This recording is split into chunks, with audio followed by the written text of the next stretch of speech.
বিজ্ঞানীরা মাঝে মধ্যে অদ্ভুত অদ্ভুত কিছু পরীক্ষা করেন। বিশেষ করে মনোবিজ্ঞান নিয়ে যারা কাজ করেন এরা প্রচুর গবেষণা করেন, যেগুলা অনেক সময় আমরা জানি, আবার আমরা অনেক সময় পড়ি কিন্তু আমরা বুঝি না। তো এইরকম একটা গবেষণা ছিল যে সুখের সন্ধানে মানুষ আসলে কি করে, বা কারা সুখী হয় কারা সুখী হবে না। এই ধরনের একটা গবেষণা কিন্তু হয়েছিল। তো এইটা কিন্তু শুনতে একটু অ্যাবসার্ড মনে হইতে পারে যে কিভাবে আমি ঠিক করব যে একদল মানুষ সুখী হবে আর একদল মানুষ অসুখী হবে। তো এই গবেষণাটা ১৯৩৮ সালে হার্ভার্ডে শুরু হয়েছিল, এবং এইটার নাম ছিল হচ্ছে গিয়ে হার্ভার্ড গ্রান্ট স্টাডি। তো আহ, মূল উদ্যোক্তাদের মধ্যে যিনি ছিলেন এই গবেষণা শুরু করার, তিনি ছিলেন হচ্ছে গিয়ে ডক্টর আর্লি বক, যিনি হার্ভার্ডের স্বাস্থ্যসেবা বিভাগের প্রধান ছিলেন। আর উদ্যোক্তার অর্থায়ন করেছিলেন হচ্ছে উইলিয়াম টি গ্রান্ট, একজন ব্যবসায়ী ছিলেন উনি। তো এই ব্যবসায়ীর নামকরণে এইটা হচ্ছে হার্ভার্ড গ্রান্ট স্টাডি। তো ১৯৬৬ থেকে ২০০৪ সাল পর্যন্ত এই গবেষণাটা পরিচালনা করা হয়েছিল, এবং তখন এটা খুব বেশি পরিচিত ছিল না। তো এই গবেষণাটা যিনি পরিচিত করেছিলেন তিনি ছিলেন হচ্ছে ডক্টর জর্জ ভিলিয়ান্ট। তিনি ৬৬ থেকে ২০০০ সাল পর্যন্ত এই গবেষণার দায়িত্বে ছিলেন, এবং তিনি বেশ কয়েকটা বই লিখেছিলেন এবং টেড টক করেছিলেন। Doctor Robert Waldinger. তো এরপরই আর কি গবেষণাটা জনসম্মুখে আসে এবং খুব বেশি পরিচিত হয়ে ওঠে।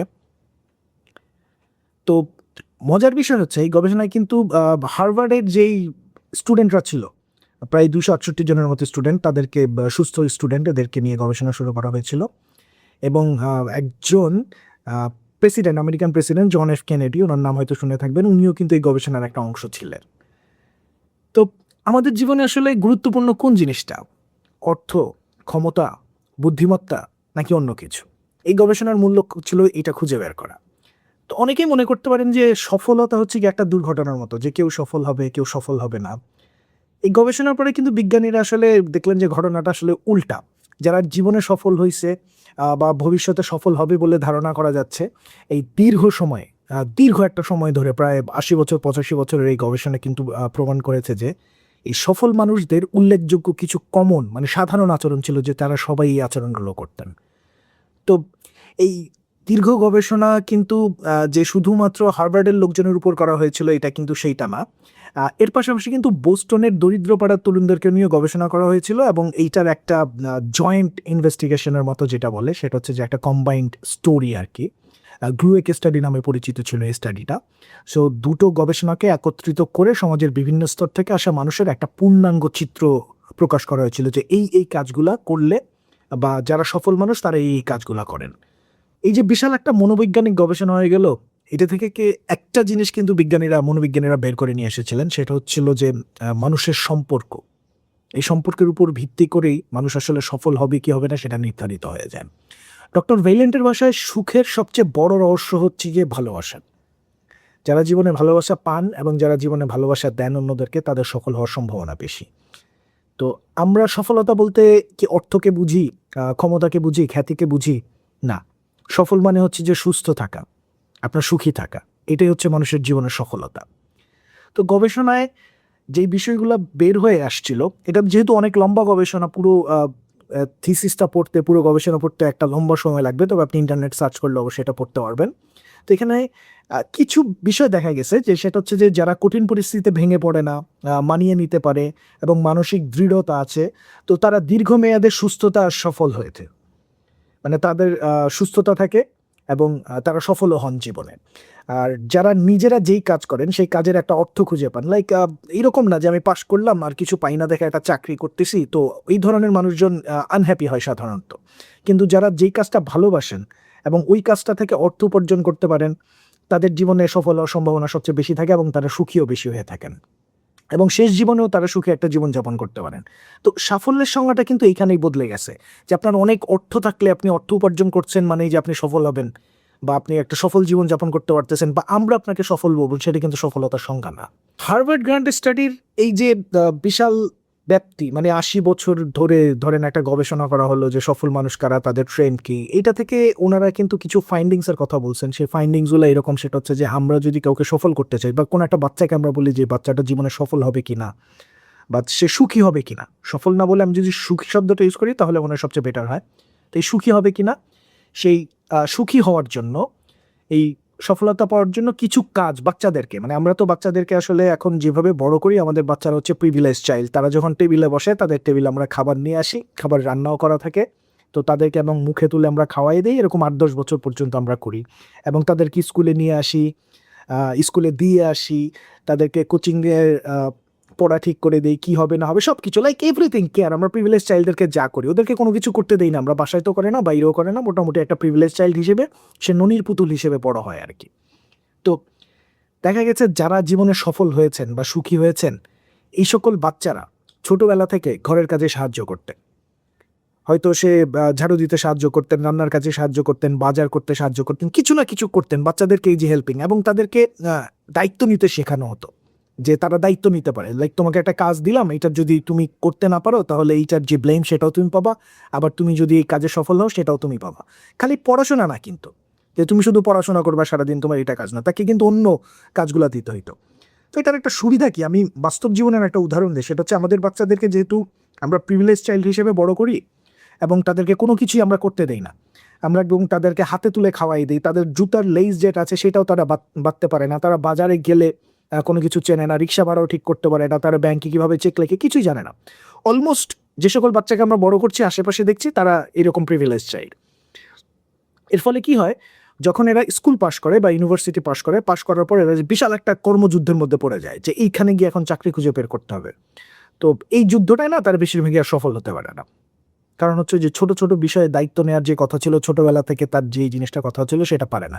সে নিজের জামা কাপড়ও কখনো ধয়নি, এবং সে পরীক্ষায় মুখস্থ করতো শুধু, যে তোতা পাখির মতো মুখস্থ বিদ্যা মুখস্থ করে সে ঢেলে দিত। আমরা ধরে নিছি এইটা হচ্ছে মেধাবী। তো তার এই যে মেধার বিচার আমরা ঠিক করতে পারিনি, তার দায়িত্ব নেওয়ার ক্ষমতা আমরা তৈরি করিনি, তার কাজ করার ক্ষমতা আমরা তৈরি করে দিই নাই। তারপর হঠাৎ করে আমরা তাকে ঠেলে দিলাম যে যাও এবার তুমি ফাইট করো পুরো ওয়ার্ল্ডের সাথে। এইভাবে আসলে সফল মানুষ হওয়া যায় না। সফলতা পাওয়ার জন্য ছোট থেকে একটা বাচ্চাকে তৈরি করতে হয়, তাকে দায়িত্ব নিতে শিখতে দিতে হয়, ভুল করতে শিখতে দিতে হয়। আমরা বাচ্চাদেরকে সে ভুলটাই করতে দেয় না কখনো। ভুল করলে আমরা তাদেরকে বকা দিই যে এই ভুলটা কেন করছো, অথচ বাচ্চা ভুল করবে তারপর শিখবে। আমরা কিন্তু সেই ভুল যেন সে না করে, এই কারণে আমরা সব কিছু সাজিয়ে গুছিয়ে তার সামনে টেবিলে এনে দিয়ে দিচ্ছি। এবং একটা বৈজ্ঞানিক গবেষণা আছে, সেটা হচ্ছে যে সকল বাচ্চাদেরকে হাতে তুলে খাবার খাইয়ে দেওয়া হয়, তো দেখা যায় যে তাদের যে মেধাশক্তির বিকাশ বা ব্রেইনের বিকাশের কথা বলি আমি, মস্তিষ্কের বিকাশও কম হয়। খাবার নিজে মেখে খাওয়া, হাত দিয়ে খাওয়া, কাঁটা চামচ দিয়ে খাক বা যা দিয়ে খাক, নিজের খাবার নিজে খাওয়া, বাছাই করা, এইগুলা যদি আমরা না শেখাই বাচ্চাদেরকে, তাহলে তার ব্রেইন এবং হ্যান্ড আই কোঅর্ডিনেশন যেটা, সেটা ঠিক হয় না। তার মনোযোগ থাকে তখন অন্যদিকে, সে হয়তো কার্টুন দেখছে, মোবাইল দেখছে, অন্য একটা কিছু করছে বা বসে আছে, তার এই জিনিসটা হয় না। আমরা বলি যে হ্যাঁ বড় হলে শিখে ফেলবে, না বড় হলে শিখবে না, এটা একটা ছোট অভ্যাস, বাট খুব গুরুত্বপূর্ণ অভ্যাস, যে আপনার বাচ্চা নিজের হাতে খাবে, সে খাবার ফেলে দিবে, শিখবে, তারপর নিজের হাতে খাবে। এবং তার জুতার ফিতা বাঁধতে শেখা, তার জামা কাপড় ধুয়ে দেওয়া, আমি বলি নাই যে তাকে বাকি কাজ বাদ দিয়ে ঘরের কাজ করতে হবে সব কিছু, বাট ছোট ছোট কাজে তাকে অভ্যস্ত করা, তার নিজের টেবিল নিজে গোছানো, ব্যাগে বইপত্র ঢোকানো, এই জিনিসগুলো তাকে করতে শিখতে দিতে হবে। যদি রান্নার কাজে সাহায্য করতে পারে তাহলে সেটা করতে দিতে হবে। আমি আসলে যেই স্কিলটার কথা সবসময় বলি সেটা হচ্ছে যে রান্না করা। কৃষিকাজ একসময় ছিল, যদিও এখন আর আমরা বলি না বাচ্চাদেরকে যে কৃষিকাজ শেখানো হোক। তো জীবন ধারণের জন্য যেই জিনিসটা প্রয়োজন, মানে লাইফ সেভিং স্কিল, তার মধ্যে রান্না একটা খুব গুরুত্বপূর্ণ জিনিস। বাচ্চাকে রান্না শেখাতে হবে, কারণ হচ্ছে যদি সে নিজে নিজে রান্না করতে পারে, তাহলে পৃথিবীর যেখানে সে যাকে, একা থাকলে সে অন্তত খাবার কিনে বাজার করে এনে নিজের রান্না নিজে করতে পারবে। এটা না করলে তাকে আরেকজনের উপর ডিপেন্ডেন্ট হয়ে থাকতে হচ্ছে। তারপর সম্পর্ক গড়ার ক্ষেত্রে অনেক সময় বাচ্চাদেরকে আমরা লোকজনের সাথে মিশতে দিই না, যে সাথে মেশা যাবে না ওর সাথে মেশা যাবে না। এই জিনিসগুলো কিন্তু খুব খারাপ একটা জিনিস। বাচ্চাদেরকে আমাদের মিশতে দিতে হবে লোকজনের সাথে। সে কিন্তু এই যে পাবলিক ইন্টারাকশন, সেটা থেকে সে শিখবে কার সাথে কীভাবে কথা বলতে হয়, কে ভালো কে খারাপ, সব কিছু কিন্তু একটা বাচ্চাকে শিখতে হবে। আর বাচ্চারা তো সাধারণত কৌতূহলী থাকে যে কোনো বিষয়ে, যে বিদ্যুৎ কেন চমকায়, ঘাসের রং সবুজ কেন, আকাশের রং নীল কেন, প্রজাপতি কেন উঠতে পারে, পাখি কেন উঠতে পারে, আমরা কেন পারি না, এই জিনিসগুলো কিন্তু বাচ্চারা কৌতূহলী থাকে। তো একটা সময় পর গিয়ে কিন্তু আমরা বাচ্চাদেরকে যে প্রশ্নগুলোর উত্তর আমরা জানি না, এবং জানি না আমরা বলতে চাই না, বাচ্চাদের কিন্তু আমরা বন্ধ করে দিই। এই প্রশ্নগুলো যেন করতে না পারে সেটা বন্ধ করে দিই। আমরা বলি যে চুপ থাকো, বেশি কথা বললো না, এগুলো করা যাবে না বাচ্চাকে। তো এই যে বাচ্চাদের কৌতূহল শেখানো, এই কৌতূহলটা কিন্তু বাচ্চাদেরকে জাগ্রত রাখতে হবে। তাহলে কিন্তু দেখা যায় বাচ্চা যারা যত বেশি কৌতূহলী ছিল জীবনে, তাদের সফল হওয়ার সম্ভাবনাও বেশি ছিল। এই জিনিসটাও কিন্তু স্টাডি থেকে বের হয়ে আসছে, যে কৌতূহলী বাচ্চারা জীবনে সফল হয়। আর এই কৌতূহল কিন্তু জাগ্রত রাখতে হলে আপনার বাচ্চাকে পড়তে এবং নতুন জিনিস শেখার প্রতি আগ্রহী করে রাখতে হবে, এবং সেটার জন্য আপনি তাকে কি দিতে পারেন, তাকে আপনি বই দিতে পারেন, নতুন জায়গায় ঘুরতে নিয়ে যেতে পারেন। আর একটা মানে বাচ্চাদের যেহেতু আবেগ অনেক বেশি থাকে এবং তাদের আবেগ যে প্রকাশের ভাষা থাকে সেটাও কিন্তু খুব তীব্র থাকে, তো এই জিনিসটাও কিন্তু নিয়ন্ত্রণ করতে শিখতে হয়। যারা আবেগ নিয়ন্ত্রণ করতে পারে না, দেখা গেছে যে বড় হলে তাদের ইমোশনাল আউটবার্স্ট হয় যে কোনো জায়গায়। অনেক বাচ্চা আছে দেখি পড়াশোনা না পারলে কিন্তু শেষ পর্যন্ত রেজাল্ট খারাপ হয়ে গেছে এবং সুইসাইড করেছে। এই ধরনের নিউজ আপনারা সবাই শুনেছেন। এই যে অতিরিক্ত আবেগ, এই আবেগ নিয়ন্ত্রণ করা বাচ্চা বাচ্চা অবস্থা থেকে আপনার শিখতে হবে, এবং আপনি কখনো বাচ্চাকে এই ধরনের প্রেশার দিতে পারবেন না যেন তার ইমোশনাল আউটবার্স্ট হয়ে যায়। তো এই আবেগ নিয়ন্ত্রণ করা শিখলে কিন্তু কেউ তাকে ধরেন গালাগালি করলো, কিছু করলো, তখন কিন্তু সে রিয়্যাক্ট করবে না। রিয়্যাক্ট না করার ফলে কি হবে, তার যে সময় নষ্ট হতো, আরেকজনের সাথে মারামারি করতো, এই ঝামেলাগুলো ক্রিয়েট হবে না। তো এই ধরনের বাচ্চারাও কিন্তু জীবনে সফল হয়েছে। তো এই যে হার্ভার্ড গ্রান্ট স্টাডি, এটা কিন্তু একটা মানে খুব সুন্দর একটা স্টাডি ছিল, বিশাল স্টাডি, এখনো রানিং আছে। এটাতে নতুন নতুন লোকজন জয়েন করছে এবং এটা প্রায় কয়েকশো মানুষের একটা জীবনের ডায়েরি বলা যায় যেটাকে, এবং এই ডায়েরিতে হচ্ছে যে এই ইনফরমেশনগুলো লিপিবদ্ধ করা হয়েছে, এবং প্রতি বছর কিন্তু তাদেরকে এসে একটা ফর্ম পূরণ করতে হতো। সেই ফর্মে তাদেরকে ইন ডিটেলস সব কিছু বলতে হতো, সে কি করে না করে, কি খাচ্ছে, কোন প্রফেশনে আছে, তার আচরণ কি হচ্ছে। তো টোটাল ডেটা কালেক্ট করে কিন্তু এই স্টাডির ফাইন্ডিংসগুলো কিন্তু বের করা হয়েছে। তো হার্ভার্ড গ্রান্ট স্টাডির মানে যদি আমি এক লাইনে বলতে চাই যে ছোট করে, যে এইটার উদ্দেশ্য কী ছিল, উদ্দেশ্য ছিল কোন মানুষরা সফল হবে এবং সফলতা বা সুখ কারা খুঁজে পায় সেটা খুঁজে বের করা। তো এটার মূল কথা ছিল good relationships keep us happier and healthier. মানে ফ্যামিলির সাথে যদি আপনার গুড রিলেশন থাকে বা আপনার বন্ধুর সাথে যদি আপনার ভালো রিলেশন থাকে, তাইলেই আপনি সুখী হতে পারবেন এবং সফল হতে পারবেন। তো সাফল্য মানে কিন্তু শুধু টাকা বা আপনার উঁচু পদে যাওয়া নয় বা ক্ষমতা নয়। সুস্থ সম্পর্ক, মানসিক স্বাস্থ্য এবং জীবনের যে একটা উদ্দেশ্য আছে, আপনার যে জীবনের উদ্দেশ্যটা কি সেটা খুঁজে পাওয়াটাই হচ্ছে কি আপনার আসল সাফল্য।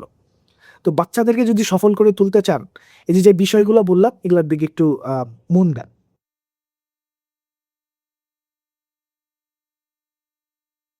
এইবার কিছু বইপত্র নিয়ে কথা বলা যাক। কিছু বিশেষ বই সংগ্রহ করেছিলেন আমার বইমেলা থেকে, সেগুলো একটু দেখাই। যে বইগুলো আসলে আপনি সংগ্রহে রাখতে পারেন, এগুলোর ওজন অনেক বেশি। তো আমি একটা একটা করে যদি একটু দেখাই। প্রথম যে বইটা দেখতে পারেন, আপনারা সংগ্রহে রাখতে পারেন, সেটা হচ্ছে বাংলাদেশের প্রত্নতাত্ত্বিক নিদর্শন। এটা বেশ বড় একটা বই, এবং আমাদের দেশের যতগুলো প্রত্নতাত্ত্বিক স্পট আছে, মানে জায়গা আছে, সেগুলোর বিস্তারিত বর্ণনা ইংরেজিতে এবং বাংলাতে এখানে দেয়া আছে। বইটার দামও খুব বেশি না, এবং এই বইটার যে পেজগুলো আছে সেটা প্রচণ্ড মোটা, কি বলে, মনে হয় একটা ম্যাগাজিন টাইপের মতো করে তৈরি করেছে, এবং বাচ্চাদের জন্য স্পেশালি, এবং আপনার সংগ্রহে রাখার জন্য এই বইটা খুব ভালো। আহ, যেহেতু বাংলা এবং ইংরেজি দুই ভাষাতেই আছে, এইটা যারা বাংলাদেশে ঘুরতে আসবে বা দেশের বাইরে কাউকে যদি আপনি গিফটও করতে চান সেটা করতে পারেন, এবং এটা সংগ্রহে রাখার মতো একটা বই। আপনি নিজের দেশকে চেনেন, ভালো কথা, কিন্তু আমার মনে হয় এইভাবে চেনেন না যেখানে সকল বর্ণনা, লোকেশন, ম্যাপ সহ সব কিছু দেওয়া আছে। তো এইটা একটা কালেকশনে রাখার মতো বই, এটা আমি এবার বইমেলা থেকে সংগ্রহ করেছি।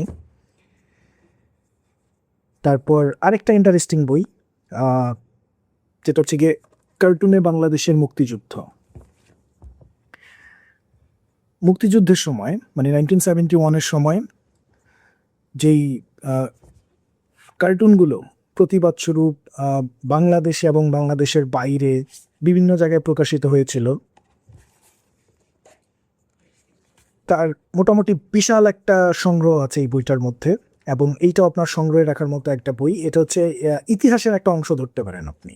এই বইগুলোর কিন্তু কোনো রিভিউ নাই, এগুলো এগুলো এমন না যে উপন্যাসের বই বা গল্প, ছোট গল্পের বই বা কবিতার বই যে আপনি পড়ে খুব মজা পাবেন। কিন্তু যারা ইতিহাস সংগ্রহ করতে চান, যে নিজের সংগ্রহে একটা দুইটা বই রাখতে চান যে বইগুলো আসলে কাজে দিবে, এবং তখনকার ইতিহাস কী ছিল কিছুটা হলেও আঁচ করতে চান, তো তাদের জন্য হচ্ছে গিয়ে বইটা। এইটাও হচ্ছে গিয়ে মোটা পেজের বই এবং ম্যাগাজিন স্টাইলে করা, সাদা কালো বেশিরভাগ।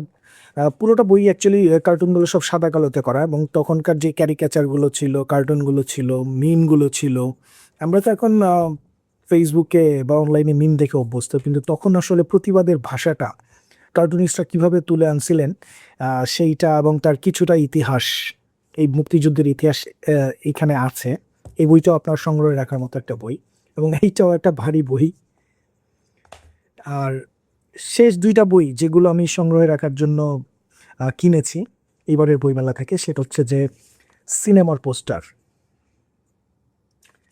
এটার দুইটা খণ্ড আছে। তো এই দুই খণ্ডে মোটামুটিভাবে 2012 সাল পর্যন্ত বাংলাদেশের যে সকল ছবি বের হয়েছে সেই ছবিগুলোর পোস্টারগুলো কালেক্ট করা হয়েছে। আমি প্রথম একটা বই থেকে দেখাই, এটা হচ্ছে সিনেমা পোস্টারের প্রথম খণ্ডের বই। এটাও কিন্তু বড় এবং ভারী বই এবং একইভাবে বেশ ভালো বাইন্ডিংয়ে করা। তো ধরেন আপনি 70-এর দশকের সিনেমাগুলো বাংলাদেশে কেমন ছিল সেটা সম্পর্কে জানতে চান, তো এইখানে আসলেই কিন্তু আপনি সেই পোস্টারগুলো পেয়ে যাবেন, সিনেমার পোস্টারগুলো। বিশাল বই পুরোটা দেখানো তো সম্ভব না। এটাও আমাদের দেশের ইতিহাসের একটা অংশ, যে আমাদের এন্টারটেইনমেন্ট কিভাবে চলতো, তখনকার আর্ট কীরকম ছিল, সিনেমার আর্ট, এবং ছবিগুলোর নাম কে ছিল, পরিচালকের নাম, সময়, মুক্তির তারিখ, এগুলো সব দেয়া আছে সুন্দর করে। তো এইগুলো হচ্ছে গিয়ে সংগ্রহে রাখার মতো বই। এইটা এই বাদে আমি এইবার বইমেলা থেকে আরও দুইটা বই কালেক্ট করেছি। তার মধ্যে একটা হচ্ছে গিয়ে উপন্যাসের বই, এবং সেইটা নিয়েই মূলত আজকে একটু কথা বলি, রিভিউ করি আর কি, অনেকটা বলা যায়। তো আমি তো আসলে সব বইয়ের রিভিউ করি না, যে বইটা ভালো লাগে আসলে সেই বইগুলোর রিভিউ করি। তো এই বইটা হচ্ছে গিয়ে ছারপোকা, দ্য ব্যাটল অফ মহেন্দ্রপুর, কিশোর পাশা ইমনের লেখা। তো কিশোর পাশা ইমনকে আমি আসলে চিনি কিভাবে, আমি ইউটিউবে তার ভিডিও দেখি প্রচুর, এবং তার বয়স খুবই অল্প। খুবই অল্প বলতে হয়তো আমার থেকে 1-2 বছর ছোট হবে, তো সেটা বিষয় না। বিষয় হচ্ছে যে তার লেখার হাত কিন্তু চমৎকার। তার ছোট ছোট লেখা আমি পড়েছি ফেসবুকে, আর তার কোনো উপন্যাসের আগে আমি পড়ি নাই। তো এইটাই আমার তার পড়া প্রথম উপন্যাস। তো সেক্ষেত্রে আমি আসলে বলতেও পারছি না যে এইটাই তার সেরা উপন্যাস কিনা বা বাকিগুলো কেমন, সেটা তো আমাকে তার বই আরও পড়তে হবে, তারপর জানতে হবে যে আসলে এই উপন্যাসটি তার সেরা কিনা।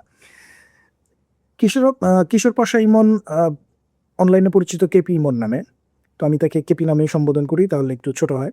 তো ছারপোকা বইটা মুক্তিযুদ্ধের পটভূমিতে লেখা। এখন মুক্তিযুদ্ধের কথা শুনলেই কিন্তু, মুক্তিযুদ্ধের উপন্যাসের কথা শুনলেই অনেকে একটু নাক সিটকান, যে সেই একই ঘটনা তো জানি, যে একটা যুদ্ধ হয়েছে, আমরা জিতেছি, পাকিস্তান বাহিনী হেরেছে। এই বইটা কিন্তু তার থেকে একটু ডিফারেন্ট ক্যাটাগরির বই।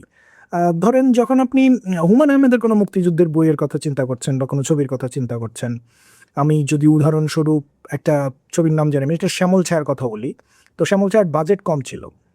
তো মুক্তিযুদ্ধের ছবি বানাতে গেলে সাধারণত বিগ বাজেটে নিতে হয়, যে সেখানে আর্মস আনতে হয়, ট্যাঙ্ক আনতে হয়, বিমান আনতে হয়, আর্কাইভে যেতে, মানে হিউজ একটা বাজেট লাগে মুক্তিযুদ্ধের ছবি যদি বানাতে হয় সেক্ষেত্রে।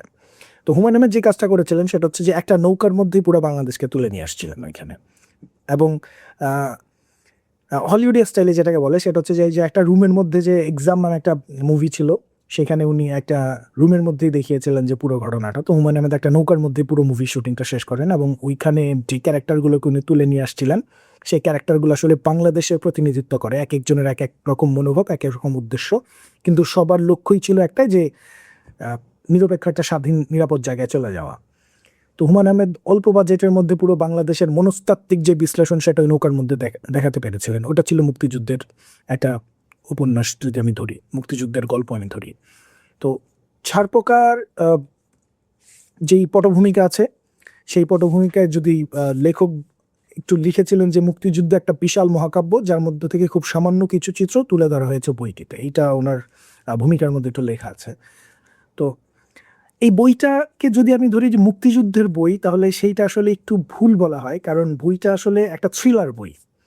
মুক্তিযুদ্ধ তো আসলে আমাদের বাংলাদেশের জন্মের যে সূচনা আমরা বলি, সেই সূচনাটা কি আসলে খুব থ্রিলিং ছিল, ভয়ঙ্কর ছিল, কীরকম ছিল, সেটা কিন্তু আমরা আসলে অনেকেই জানি না, যারা ওই সময় জন্মগ্রহণ করে জানি না। তো কিশোর পাশা ইমনও তখন নিশ্চয়ই জন্মগ্রহণ করেন নাই, উনি তারপরে এইগুলো লিখেছেন। তো এই বইটা লিখতে ওনার প্রচুর খাটনি হয়েছে, কারণ উনি প্রচুর পড়াশোনা করে এটা লিখেছেন। বইয়ের মূল গল্প মুক্তিযুদ্ধ কেন্দ্রিক, কিন্তু এই বইটা একটা থ্রিলার বই, কারণ বইয়ের প্রথমেই যেভাবে উনি শুরু করেছিলেন সেটা হচ্ছে যে মুক্তিযুদ্ধের ছোট একটা বর্ণনা দিয়ে, ছোট একটা জায়গায়, কুমিল্লার একটা জায়গায়, সেখানে কাঞ্চনপুর, সেখানে একটা যুদ্ধ হচ্ছে, সেই যুদ্ধের একটা বর্ণনা দিয়ে শুরু করেছেন। কিন্তু পরের আবার তিনি চলে গেছেন এক নাস্তিক ব্লগার খুন হয় সেইটার ঘটনায়, এবং এরপরে ডিটেকটিভ ব্রাঞ্চের হোমিসাইড গ্রুপ ওরা নেমে যায় এই খুনের তদন্ত করতে, এবং আস্তে আস্তে ধীরে ধীরে অন্য ঘটনাগুলো চলে আসে এটার মধ্যে। এবং এই যে ভিন্ন ভিন্ন ঘটনা যে 4-5টা ঘটনাকে উনি আলাদা আলাদাভাবে বর্ণনা করছেন, বইয়ের মাঝামাঝি এসে এই ঘটনাগুলো এক হয়ে যায় এবং আমরা বুঝতে পারি যে সেই মুক্তিযুদ্ধের ঘটনা, তার সাথে বর্তমান বাংলাদেশের ঘটনা এবং মাঝে একটা মেয়ে পালিয়ে যায় বাসা থেকে, তাকে খোঁজার জন্য তার বাবা একটা প্রাইভেট ডিটেকটিভ ভাড়া করেন, তার ঘটনা, সবগুলো ঘটনা এক সুতো এসে মেলে। এবং এই যে একটা মুন্সিয়ানার পরিচয় ছারপোকা বইটার মধ্যে আছে, তো এই কারণে এটাকে আমি গোয়েন্দা গল্প বলতে পারি, থ্রিলার গল্প বলতে পারি, মুক্তিযুদ্ধের উপন্যাসও বলতে পারি। কিন্তু মুক্তিযুদ্ধের উপন্যাসগুলোর সমস্যা হচ্ছে আপনি ইতিহাসকে কেন্দ্র করে, ইতিহাসের উপর ভর করে আপনি একটা গল্প বর্ণনা করবেন, কিন্তু মুক্তিযুদ্ধের কোনো উপন্যাসই কিন্তু মুক্তিযুদ্ধের দলিল নয়। এটা আপনার সবসময় মাথায় রাখতে হবে। তো কিশোর পাশা ইমনও একই কাজ করেছেন, উনি মুক্তিযুদ্ধের উপর ভর করে একটা গল্প লেখার চেষ্টা করেছেন। তবে আমি যেহেতু কিশোর পাশা ইমনের বই এবার প্রথম পড়লাম, তো এই বইটা আমার কাছে ভালো লেগেছে কিনা সেটা প্রথমে বলে, হ্যাঁ বইটা ভালো লেগেছে। বইটা থ্রিলার হিসেবে অসম্ভব ভালো। উনি এত বড় একটা বই, মানে প্রায় 431 পেজের বই, এবং এই বইটা আমি পড়তে সময় নিয়েছি হচ্ছে গিয়ে পুরো একদিন সময় নেইনি, কারণ আমি সারাদিন তো আর বই পড়ি নাই, 2 দিন আমি বইটা শেষ করেছি এবং বই পড়ার পর একটু ক্লান্তি লাগে নাই আমার।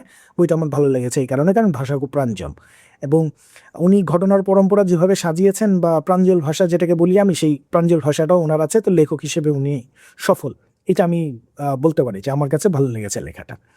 কিন্তু ঘটনা হচ্ছে লেখার অনেক জায়গায় খাপছাড়া বর্ণনা আছে, যে বর্ণনাগুলো উনি আসলে না দিলেও পারতেন। ধরেন কিছু যৌনতা চলে এসেছে, লাইক মাসুদ রানায় যেরকম আসতো আর কি। তো মাসুদ রানায় সেটা খুব সীমিত অল্প ছিল, কাজী আনোয়ার হোসেনের লেখা। তো এরপরে ওনার বর্ণনা কিন্তু অনেক বিস্তারিত। তো কেন উনি এটা করেছেন আমি জানি না, মেবি উনি একটা ট্যাবু ভাঙার চেষ্টা করেছেন, বাঙালি ট্যাবু। প্লাস হচ্ছে গিয়ে এখানে কিছু প্রেমের গল্প, যে এটা প্রেমের উপন্যাস না, কোনো এখানে প্রেমের উপন্যাস না, এটা একটা থ্রিলার উপন্যাস, মুক্তিযুদ্ধ ভিত্তিক থ্রিলার উপন্যাস। মুক্তিযুদ্ধকে কেন্দ্র করে বর্তমান সময়ের লিঙ্ক আপে একটা উপন্যাস উনি লিখেছেন। তো সেই হিসেবে কিছু অপ্রয়োজনীয় বিষয় উনি নিয়ে এসেছেন। এই জিনিসগুলো আমার মনে হয় সম্পূর্ণ মনস্তাত্ত্বিক এই কারণে বলছি আমি, যে কিশোর একটা লেখক যখন কোনো একটা বই লেখেন বা কিছু লেখেন, উনি কিন্তু মানে 2-3 ভাবে লেখাটা লিখতে পারেন। একটা হচ্ছে যে হুমায়ূন আহমেদের মতো লেখা, সেটা হচ্ছে যে উনি বাংলাদেশকে রিপ্রেজেন্ট করছেন একটা নৌকার মধ্যে। আর আরেকটা লেখা হচ্ছে যে হুমায়ূন আহমেদের নিজস্ব যে দর্শন আছে ওটা উনি ঢুকিয়ে দিচ্ছেন আরেকজনের মাঝখানে, সেটা হিমুর মাঝখান দিয়ে হতে পারে বা মিছিলের মাঝখান দিয়ে হতে পারে। তো এই ছারপোকা উপন্যাসে গল্প বর্ণনার বাদেও উনি ভিন্ন ভিন্ন ঘটনা বর্ণনা করেছেন, যে ঘটনাগুলো আসলে মূল কাহিনীর সাথে কোনোভাবেই যায় না। মানে ঘটনার প্রয়োজন নাই, কাহিনী না থাকলেও বইটা কমপ্লিট করা যেত। তারপর উনি ঘটনাগুলো দিয়েছেন, এটা হচ্ছে শুধুমাত্র আউট অফ দ্য বক্স চিন্তা করে বাংলাদেশিদেরকে একটা ধাক্কা দেওয়ার জন্য, একটা ট্যাবু ভাঙার জন্য। তো এই আইডিয়াটা খুব একটা মানে খারাপও না, ভালো, যে আমি পারি, লেখক হিসেবে আমার এই স্বাধীনতা আছে, আমি লিখেছি। আর পাঠক হিসেবে যেহেতু আমার বলার স্বাধীনতা আছে, আমি বলছি যে ওই ঘটনাগুলো না হলেও চলতো। যেহেতু প্রেমের উপন্যাস না, প্রেমের বর্ণনা বা আবেগ অতিরিক্ত এই জিনিসগুলো বইয়ে না রাখলেও চলতো, তারপর উনি রেখেছেন। তো ছারপোকা বইটা যথেষ্ট সুন্দর একটা বই। থ্রিলার হিসেবে আপনার ভালো লাগবে, গোয়েন্দা গল্প হিসেবে আপনার ভালো লাগবে। কাহিনীর বর্ণনা, মানে যখন উনি মুক্তিযুদ্ধের অ্যাকশন দৃশ্য বর্ণনা করছেন, তখন আমার মনে হচ্ছিল যে আমি আসলে মাসুদ রানার কোনো উপন্যাস পড়ছি। মাসুদ রানা যেরকম বর্ণনা থাকে সেরকম বর্ণনা এখানে আছে। আসলে ঘটনা হচ্ছে যে মাসুদ রানা তো একটা স্ট্যান্ডার্ড দাঁড় করিয়ে দিয়ে গেছে না, যে অ্যাকশন বই, থ্রিলার বই কীভাবে লিখতে হয়। তো সেই হিসেবে আসলে সেটা ভেঙে বের হওয়াটা খুব কষ্টের।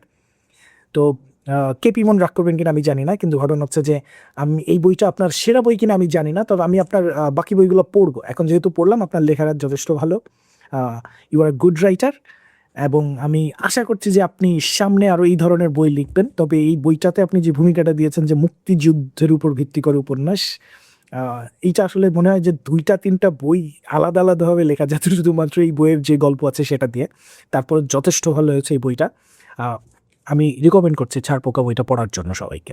ধন্যবাদ, ভালো থাকবেন।